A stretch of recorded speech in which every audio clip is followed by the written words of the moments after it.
Don't use LUTs. Use PowerGrades instead.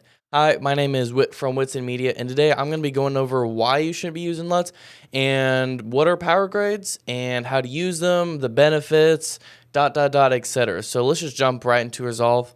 So as you see, I have my grade here, and normally if I want to create a LUT, I just go to Clips, right click on here, generate LUT and 65-point cube. But the problem with LUTs is you can't really edit them. Like, you're just stuck with what you got. You can kind of change the opacity and do some other stuff, but it's really not that beneficial. If you're giving LUTs to someone else, you can't really do this. But if you're doing your own grades, just go to Gallery and go to your PowerGrades, right click on it, click grab still, and now it'll be in your PowerGrade. So let's say we just delete all this. Oh no, we lost it all. We can take this PowerGrade, throw it right in here, and now we have our grade, which is nice. So let's say we have another clip right.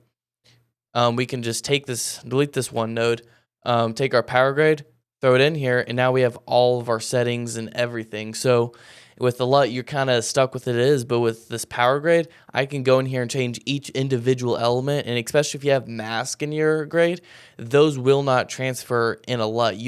The mask, they just won't work, especially if you make your own vignette and everything, won't work. But if you use your PowerGrades and you save your stills and all that, this will work. So that's the whole point of this video. It's super easy. And also, I forgot, if you don't see your PowerGrades, just go over here, right click and click add PowerGrade bin or album. But that's it.